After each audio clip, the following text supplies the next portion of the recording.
them. Then he more thoroughly abandons the self-view.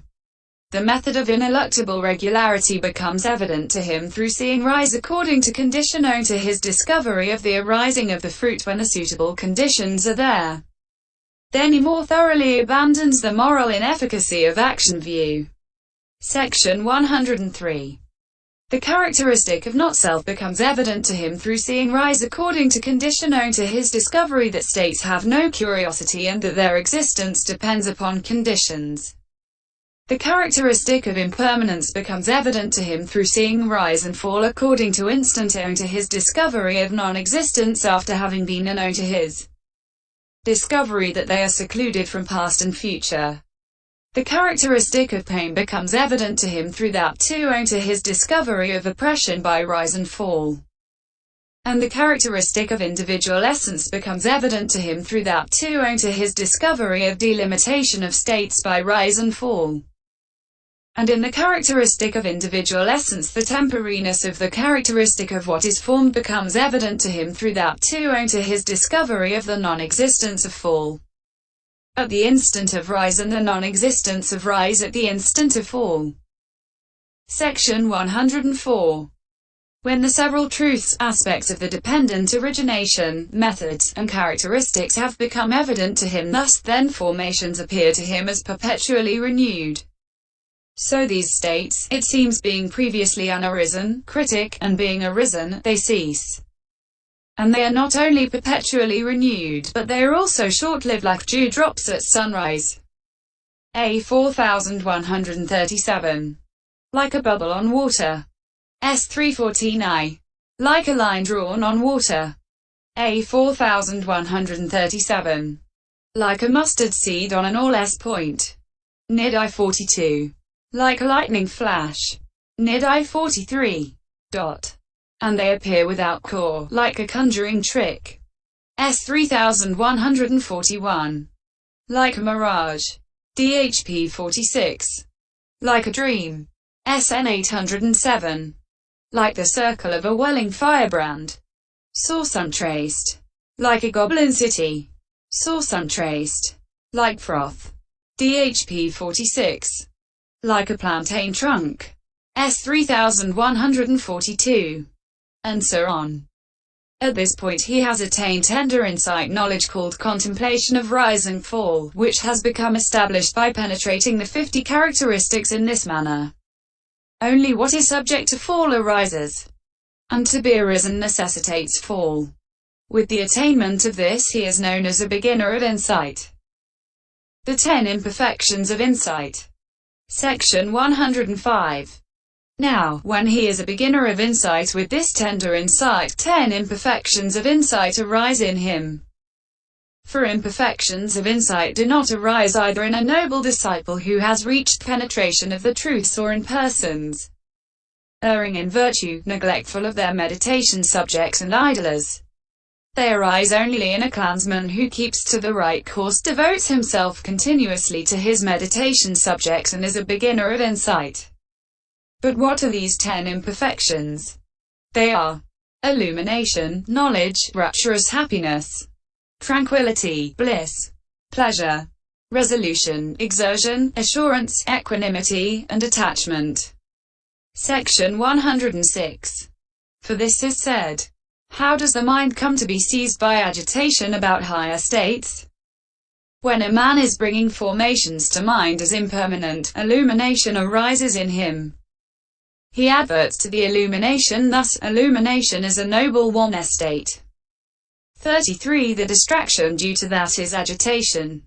When his mind is seized by that agitation, he does not understand correctly their appearance as impermanent, he does not understand correctly their appearance as painful, he does not understand correctly their appearance as not self. Likewise, when he is bringing formations to mind as impermanent, knowledge arises in him, happiness, tranquility, bliss, resolution, exertion, establishment, equanimity, attachment arises in him. He adverts to the attachment, thus, attachment is a noble oneness state. The distraction due to that is agitation.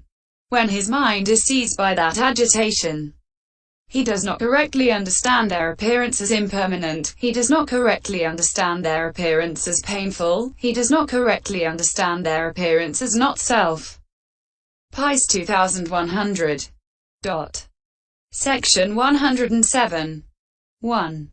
Herein, illumination is illumination due to insight. When it arises, the meditator thinks, such illumination never arose in me before. I have surely reached the path, reached fruition.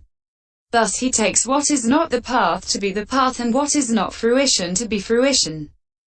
When he takes what is not the path to be the path, and what is not fruition to be fruition, the course of his insight is interrupted.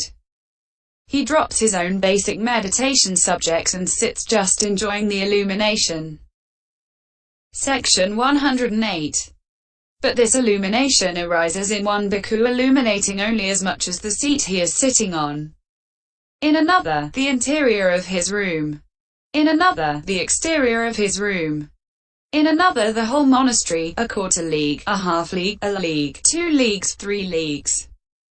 In another bhikkhu it arises making a single light from the earth's surface up to the Brahma world. But in the Blessed One it arose illuminating the 10,000-fold world element. Section 109. This story illustrates how it varies. 2 elders, it seems, were sitting inside a room with a double wall at Sitalapabhata. It was the apposita of the dark of the moon that day. All directions were covered by a blanket of cloud, and at night the four-factored gloom 35 prevailed. Then one elder said, "Venerable sir, the flowers of the 5 colors on the lion table on the shrine terrace are visible to me now." The other said, "What you say is nothing wonderful, friend. Actually the fishes and turtles in the ocean a league away are visible to me now." Section 110. This imperfection of insight usually arises in one who has acquired serenity and insight, because the defilements suppressed by the attainments do not manifest themselves. He thinks, I am an arahant, like the elder Mahanaga who lived at Akavalika, like the elder Mahadatta who lived at Horokana, like the elder Su Asumana who lived in the Nikapena meditation house at Sitalapabhata. Section 111. Here is one story as an illustration. The elder Dharmadina, it seems, who lived at Talaragara, one of the great ones with Kankas destroyed who possessed the categories of discrimination, was the instructor of a large community of bhikkhus. One day, as he was sitting in his own daytime quarters, he wondered, has our teacher, the elder Mahanaga who lives at Akavalika, brought his work of asceticism to its conclusion, or not? He saw that he was still an ordinary man, and he knew that if he did not go to him, he would die an ordinary man. He rose up into the air with supernormal power and alighted near the elder, who was sitting in his daytime quarters. He paid homage to him, doing his duty, and sat down at one side. To the question, "Why have you come unexpectedly, friend Dharmadina?" he replied, "I have come to ask a question, venerable sir." He was told, "Ask, friend. If we know, we shall say." He asked 1,000 questions. Section 112. The elder replied without hesitation to each question. To the remark, "Your knowledge is very keen, venerable sir. When was this state attained by you?" He replied, 60 years ago, friend. Do you practice concentration, venerable sir? That is not difficult, friend. Then make an elephant, venerable sir. The elder made an elephant all white. Now, venerable sir, make that elephant come straight at you with his ears outstretched, his tail extended, putting his trunk in his mouth and making a horrible trumpeting. The elder did so. Seeing the frightful aspect of the rapidly approaching elephant, he sprang up and made to run away. Then the elder with Kankas destroyed put out his hand, and catching him by the hem of his robe, he said, "Venerable sir, is there any timidity in one whose Kankas are destroyed?"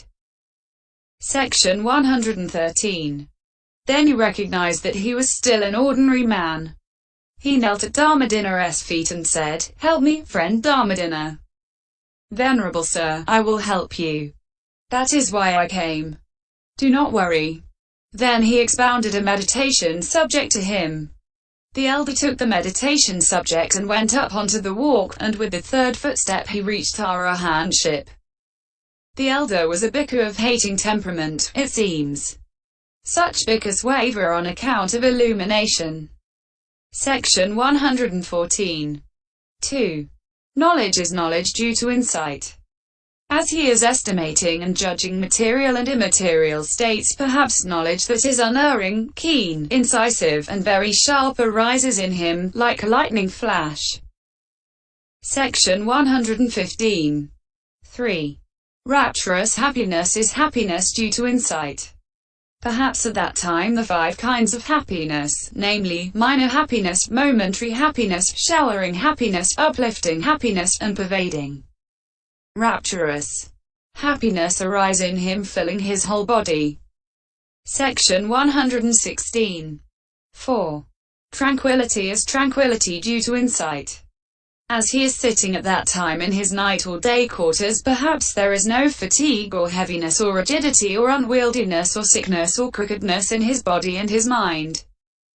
But rather his body and mind are tranquilized, light, malleable, wieldy, quite sharp, and straight. With his body and mind aided by this tranquility, etc., he experiences at that time the superhuman delight with reference to which it is said, a bhikkhu when his mind is quiet retires to an empty place, and his right insight in the Dharma gives him superhuman delight. It is because he comprehends the rise and fall of aggregates that he finds happiness and joy, and knows it to be deathless. DHP 373F. Closing parenthesis. This is how tranquility, associated with lightness, etc., arises in him, bringing about this superhuman delight. Section 117. 5. Bliss. Pleasure is bliss due to insight.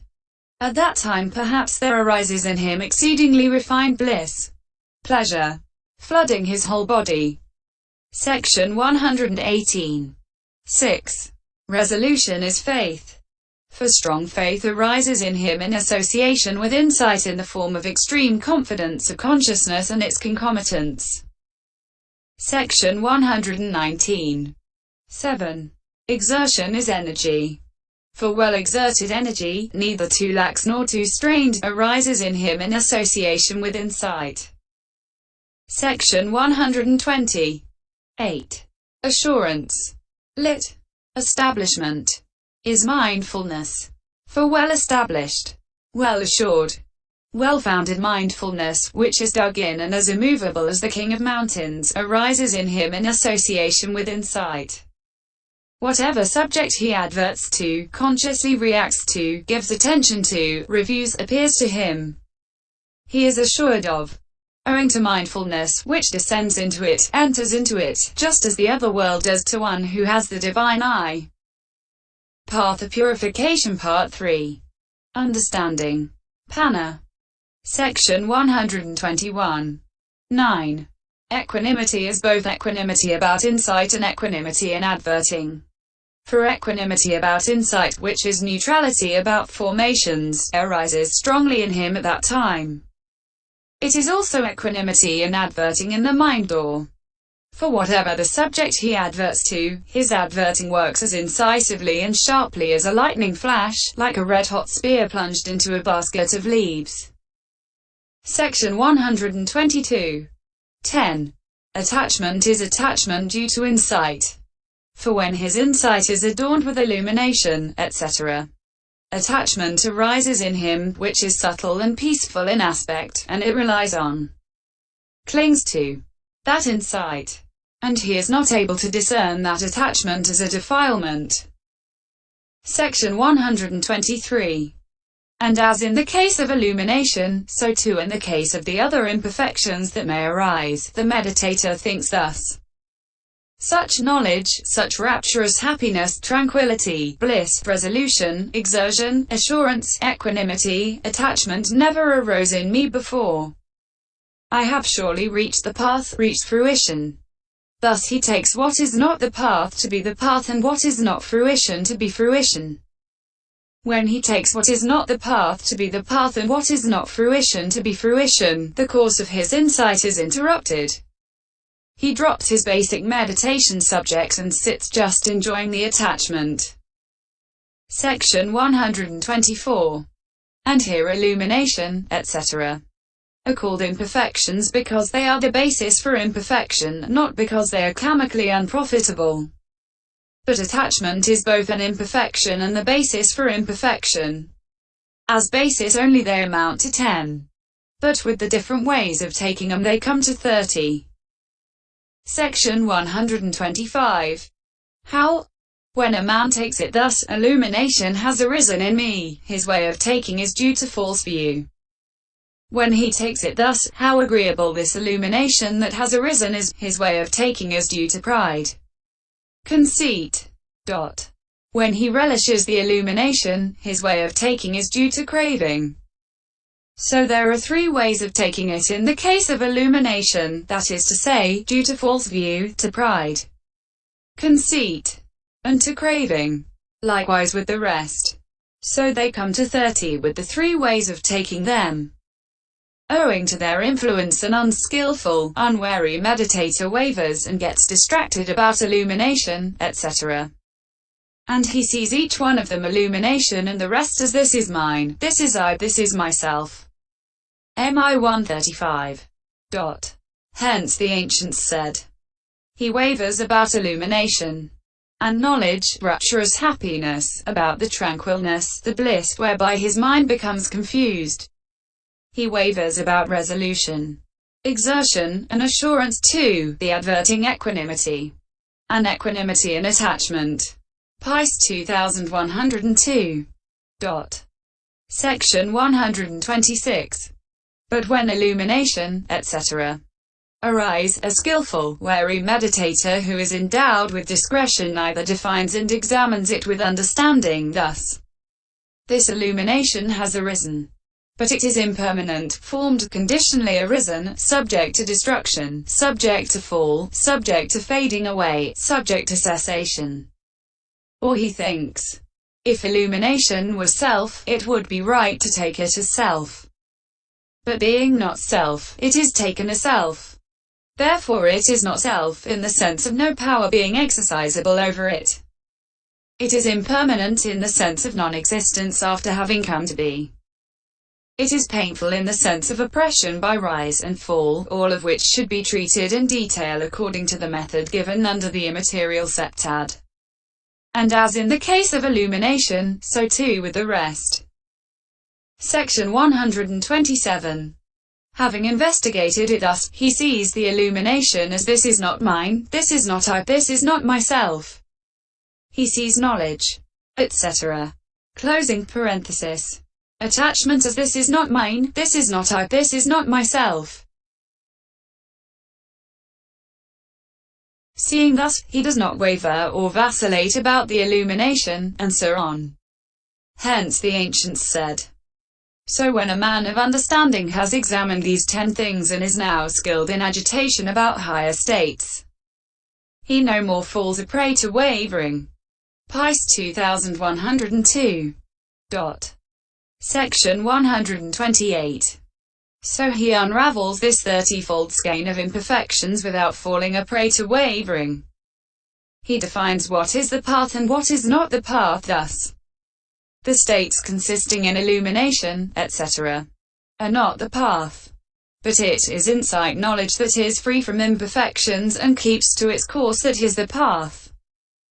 Section 129. The knowledge that is established in him by his coming to know the path and the not path thus.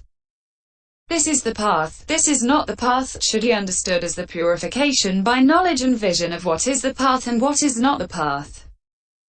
Section 130. So at this point the defining of three truths has been effected by him. How? The defining of the truth of suffering has been effected with the defining of mentality, materiality, and the purification of view.